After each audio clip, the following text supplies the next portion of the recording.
सोचिए, एक ऐसा गांव जो रातों रात वीरान हो गया, जिसके सारे के सारे लोग बिना कोई निशान छोड़े कहीं गायब हो गए। ये कोई कहानी नहीं, ये भारत के कुलधरा गांव की एक डरावनी हकीकत है। तो सवाल यही उठता है कि आखिर ऐसा हुआ क्या? एक पूरा का पूरा गांव रातों रात गायब कैसे हो गया? कुलधरा का नाम आते ही सबसे पहले यही पहेली दिमाग में आती है। एक ऐसी जगह जो सदियों से खौफ और अनगिनत कहानियों में लिपटी हुई है।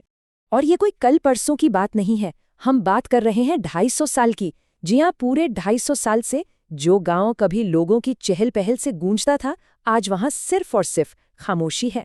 तो चलिए, राजस्थान के थार रेगिस्तान के बीच बसे इस रहस्यमयी जगह की कहानी में थोड़ा और गहरा उतरते हैं। इसे कुलभाटा के नाम से भी जाना जाता है।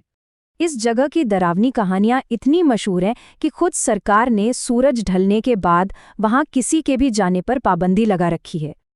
अब इस वीरानी के पीछे ना कई वजहें बताई जाती हैं, लेकिन जो कहानी सबसे ज्यादा फैली हुई है और सबसे ज्यादा डरावनी है, वो एक चुड़ैल की है। कहते हैं कि यहाँ कालो नाम की एक दुष्ट आत्मा रहती थी। वो काला जादू करती थी और उसके खौफनाक कामों से पूरा इलाका कांपता था। मतलब ये कहानी ना बिल्कुल किसी डरावनी फिल्म की तरह है। गांव वालों ने हिम्मत तो दिखाई, एक तांत्रिक की मदद से उसे मार भी दिया, पर वो वापस आ गई और इस बार वो पहले से कहीं ज्यादा ताकतवर और खतरनाक थी, सिर्फ बदला लेने के लिए। अब सोचिए, ऐसे में गांव वालों के पास क्या चारा था? अपनी जान बचाने के लिए उन्हें सब कुछ छोड़कर एक ही रात में भागना पड़ा। ये पुरानी कहावत उन गांव वालों की मजबूरी को एकदम सही बयां करती है, जिन्होंने अपनी जान बचाने के लिए अपना घर, अपनी जमीन, सब कुछ पीछे छोड़ दिया। लेकिन रुकिए, कहानी में एक और मोड़ है। क्या हो अगर इस वीरानी के पीछे किसी चुड़ैल का नहीं, बल्कि किसी इंसान का हाथ हो?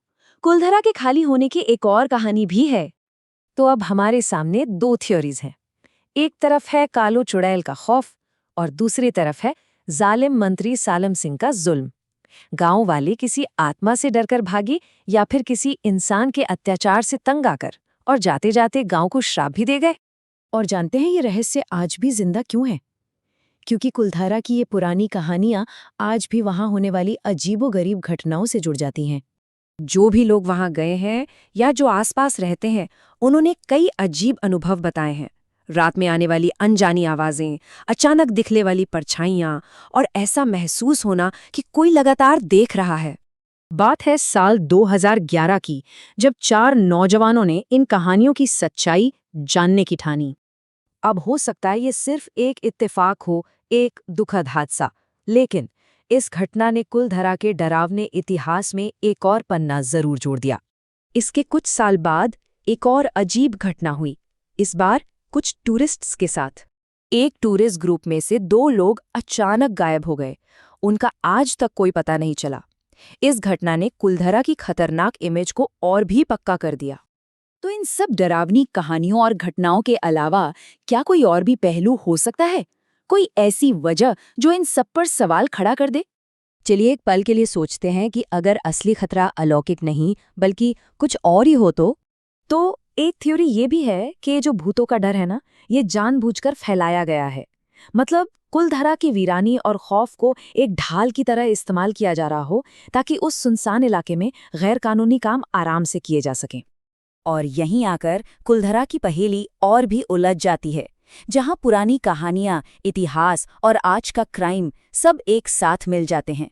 आखिर में कुलधरा आज भी अपने राज को अपने खंडरों में समेटे हुए खामोश है।